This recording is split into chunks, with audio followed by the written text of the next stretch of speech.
Hi, good morning. Just want to say amen to Jens. I love that study.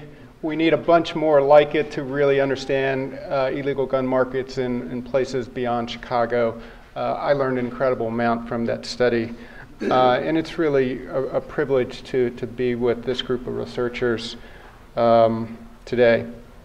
So I want to talk to you about measures to hold firearm sellers more accountable so that they follow the gun sales laws and do not divert guns to illegal possessors. That's what I'm going to be talking about today. If I can get myself, there we go. All right, where do criminals get their guns? Well, I wish we knew a lot more about that whole process. The illegal gun market study in Chicago gave us hints about that, actually more than hints, a better understanding. Often we have to just revert to surveys of criminals where you say, where'd you get your gun? And of course that just says, where did you most directly get it? And they're getting it principally from friends and family members, people they trust, as well as some street sources. And because it is a challenge to regulate those kind of transactions, the point I want you to leave here today with is that we have to prevent that initial diversion from legal to illegal markets. This study is getting a little bit dated, but it's still an important study. Data came from ATF gun trafficking investigations in the late 1990s. And one of the things they looked at, what were the most prominent channels for trafficking? Federally licensed gun dealers, including pawn shops, were the most prominent trafficking channel identified in these federal investigations. Gun shows were also important, as were straw purchasers. I'm sure you're hearing themes here. One theme has to do with sort of concentration of the problem. We think that with trace data suggests that a relatively small proportion of gun dealers account for a very substantial portion of guns that get recovered by police from criminals. This data about the 1% of gun dealers and 57% of the traces are a little bit old and might partly reflect differences in trace practices in different parts of the country. But however you look at the data, even in places where tracing is quite comprehensive, you see a very concentrated problem, a relatively small proportion of dealers. Garen Wintemute has conducted some research, led some research looking at this problem, and at least in California, found that you cannot explain away the big disparity in how commonly the guns are recovered from certain gun dealers simply by sales volumes, characteristics of the buyers, or even the crime patterns in the neighborhoods where they are located. While it is concentrated, I still think there's also evidence that this is a widespread problem. Sorensen and Biddies did a study of a national study, a phone survey of gun dealers. They staged a scenario that really was quite suspicious and really probably illegal, and found that about half seemed willing to make that kind of transaction. So why is that the case? I think in part it certainly has to do with the fact that we have very weak federal firearm laws and an under-resourced ATF. The ATF, I think, does its best under the circumstances, but all the advantage currently goes to the dealers. ATF is limited to one compliance inspection per year. Standards of proof needed to take action against dealers, particularly to revoke their licenses, are extremely high. Typically, you have to build evidence over a very long period of time of a lot of really bad actions before dealers are put out of business. Congress has given them protection against lawsuits. And then a question earlier came up about the TIARD amendments that began in 2003. There are a number of provisions they're wrapped into these TIARD amendments having to do with access to gun trace data, that had previously been used to identify some of the worst actors. They also can't, under the TR amendments, you can't use trace data in lawsuits and in if a state is going to take action against a gun dealer. And they also prohibit the ATF from requiring a physical inventory. I recently published a study that looked at the effect of TR in Milwaukee. The Milwaukee Police Department were able to access data that I had gotten in the pre-TR era and trace some very interesting trends in the diversion of guns to criminals in Milwaukee.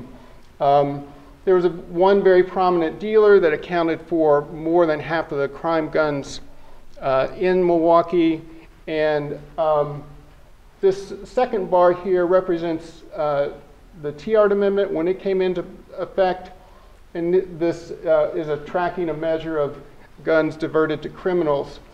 What we saw here was a 200% increase when the TR amendment came into effect, and a host of protections for gun dealers. Interestingly, if you track the same kind of diversions from other dealers, you saw no change. So it suggests to me that perhaps the TR amendment is protecting bad dealers while having no impact on those who are following the rules. I'll quickly run through some other research that I've done that all kind of paint the same picture, that when there are greater measures to hold people, gun sellers, accountable, you have less diversion to criminals. This study, we tracked gun trace data in cities of Chicago, Detroit, and several other Midwest cities. In Chicago and Detroit, they undertook undercover stings. They sued dealers that made blatantly illegal sales. In the case of Chicago, they also prosecuted some gun dealers. And we saw quite a dramatic change. These reductions in the diversion of in-state guns to criminals, that's globally. This isn't just the set of dealers that were stung. Basically, a message was sent that this is a risky thing to do, these types of illegal transactions that they were caught doing. So pretty profound effects in Chicago and Detroit, where there was no significant difference in the Midwest comparison cities.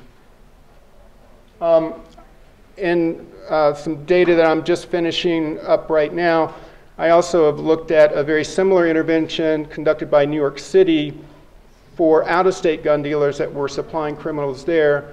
And there we're actually able to look at individual sales data, and I see an 84% reduction in the probability that guns sold by these dealers who were sued after being caught making illegal sales, an 84% reduction in the guns coming from those stores later recovered by NYPD.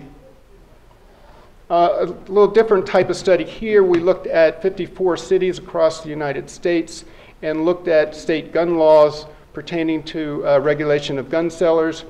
We also gathered survey data from state and local law enforcement about whether they did compliance oversight inspections for gun dealers, did undercover stings and that nature. What we found was a very strong effect of states having strong gun dealer regulations if they also actually did regular oversight enforcement. Just having the regulations themselves did not have an effect. Maybe this, it's not shocking as you think about it. 59% less diversion of in-state guns under that type of context. We also found that when states regulated all gun sales, not just those from licensed gun dealers, but from private sellers as well, that also had a significant reduction in the diversion of guns to criminals in those states. Finally, of course, some states that have very sound gun laws and are doing an excellent job of enforcing them, they unfortunately get guns imported from states that have the weak laws. In some analyses that we recently did and presented at the criminology meetings in November, we found that these laws were a deterrent to exporting crime guns. Having permit to purchase systems in place here, rather than simply show up at a gun dealer and fill out the paperwork, maybe you show a real ID, maybe you show a fake ID or whatever. It's not a highly scrutinized process compared to a permit to purchase system where you have to go through a law enforcement agency. We also found that background checks for private sales was a deterrent to exporting crime guns, as well as laws that required not just gun dealers, but private gun owners to report stolen or lost guns. This is an accountability measure because when police or ATF do follow-up investigations, they often get excuses and say, oh, I lost the gun, and things like that. That type of law gives something to address that kind of problem. Oops, wrong way. So just to summarize, I think there's a growing body of research that all basically paints the same picture. When you have little regulation, little oversight, lots of protections for gun dealers, you see more diversions of guns to criminals. When you see the opposite, the greater the scrutiny, generally sellers behave, you have far less diversions of guns to criminals.